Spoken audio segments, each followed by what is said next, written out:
Arguments is made out of several premises and one conclusion. Premises are like statements. It's usually made of two premises and one conclusion. So premises are statements with information. So we have two arguments. One is deductive argument and the second one is inductive argument. Deductive argument is when a general premises lead to specific conclusion. And inductive argument is when specific premises lead to general conclusion. So let's look at an example.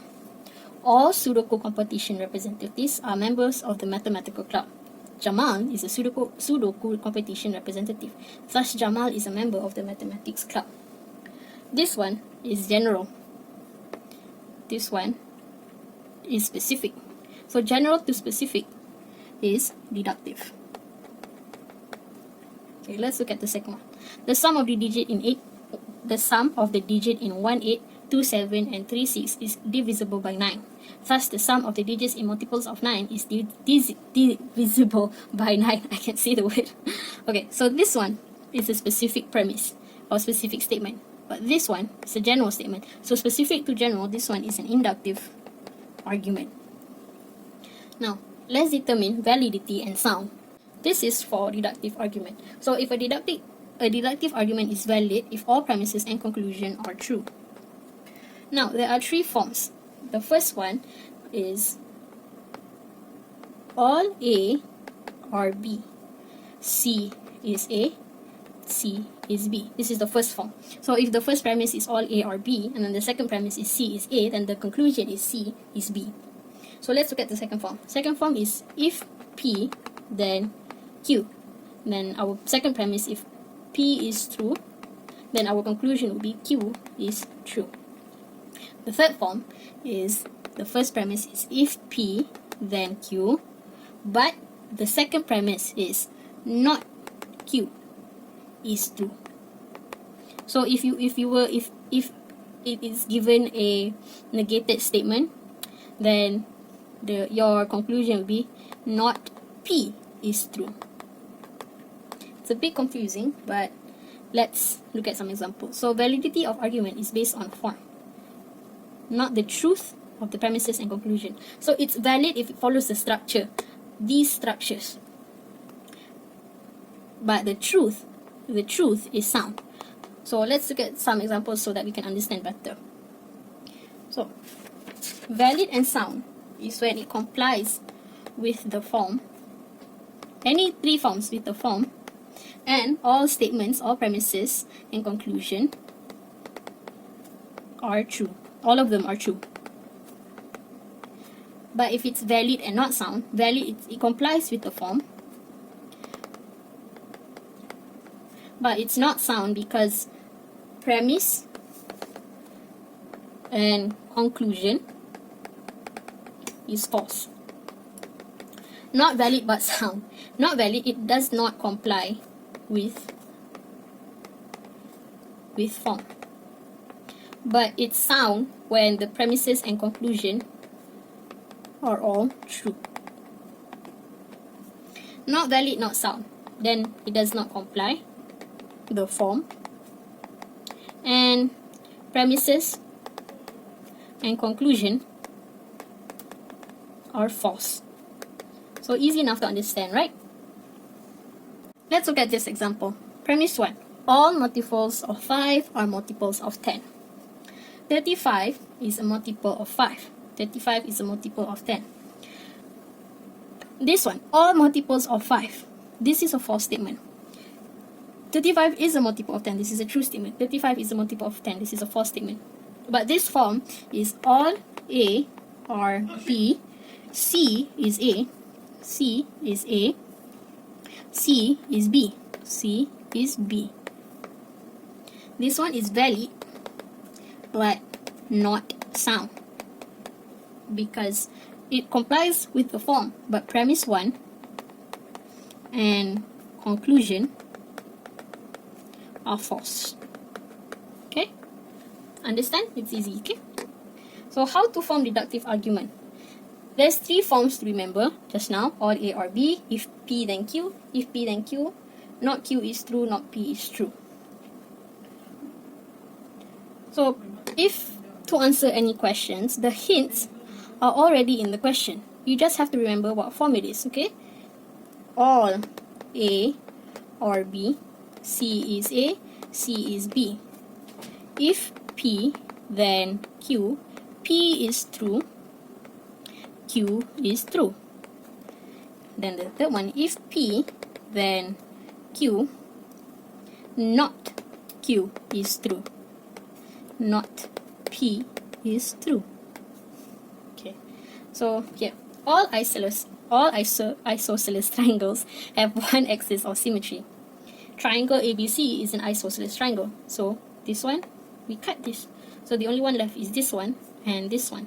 So triangle ABC has one axis of symmetry. If polygon P is a nonagon, then polygon P has 9 vertices. If P, then Q. And we have a conclusion. We need to write the second premise. Polygon P has 9 vertices. This is if P, then Q. P is true, Q is true. So this one we can cut. And the only one left is the P. So polygon P is a nonagon. Okay, last one.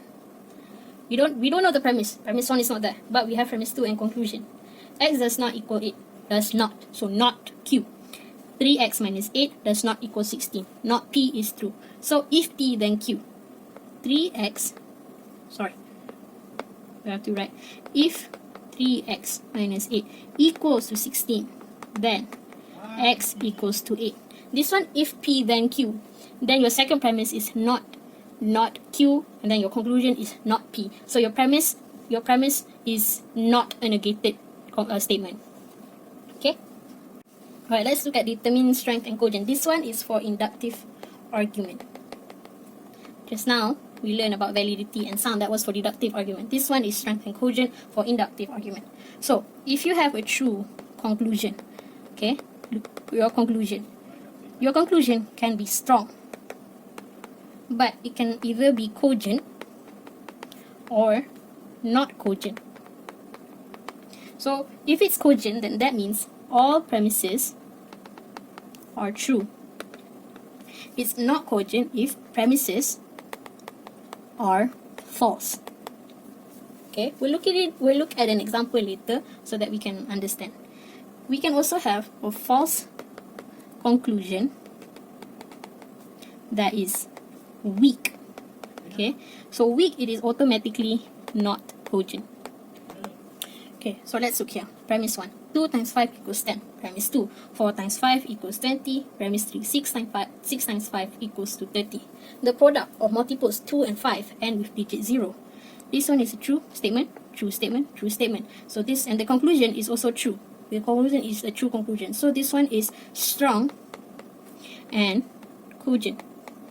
All premises are true. Okay. Rats have 4 legs, that's true. Cats have 4 legs, that's true. Horses have 4 legs, that's true. All animals have 4 legs. All is wrong, so it's false. If it's a false conclusion, it's automatically weak and not cogent. Okay? Right. Last one. Premise 1. K to the power of 5 times 2 equals k to the power of 10. K to the power of 3 times 2 equals k to the power of 5. Conclusion, k to the power of m times n equals to k to the power of mn. The conclusion is true. This premise is true. However, premise 2 is wrong because instead of it being k to the power of 6, it became k to the power of 5. So this one is strong. This is strong. However, it is not cogent because the premise is wrong. It's false. Okay? Now just now we learned how to form deductive argument. How do we form inductive argument? So the first thing we do is we observe the situation. Then we observe the common feature. And then lastly, we make conclusion. So let's look at this example. 0.2, 0.4, 0.6, 0.8. 0.2 equals to 1 over 5, 0.4 equals to 2 over 5, 0.6 equals to 3 over 5, and 0.4 equals to 4 over 5, and so on. So I'm observing the situation, and I see that the common feature is something over 5. So we can make our conclusion n over 5, where n equals to 1, 2, 3, 4, and so on. Because there's a so on here, and there's a so on here. Okay, easy, right? Okay, let's look at the second one. 19, 16, 4, negative 44, and so on.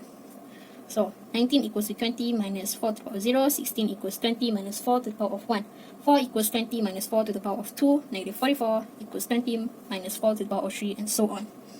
So I see here, I'm observing the situation, and I see that the common feature is 20 minus 4 to the power of n. So we write our conclusion as 20 minus 4 to the power of n, where n equals to 0, 1, 2, 3, and so on. So we follow what's here. Follow what's here, and then we see the common feature. So ignore the number before the equals and focus on the ones after the equal. See, I did not write this. I write the one after the equals. Okay, just like this. All right. Now let's do some problem-solving questions. The number of residents in Taman Gembira follow the formula GT equals to 250 times t squared plus t plus 100, where t is the number of years. Residents at Taman Gembira on 1st January 2012 is 25,000. Make a deductive conclusion on the number of residents on 31st December 2016. Okay, so for the first thing I want to do is we want to minus 2016 minus 2012 to get the number of years. So this would be 4 years. So once we get the number of years, we can put the number of years into the formula.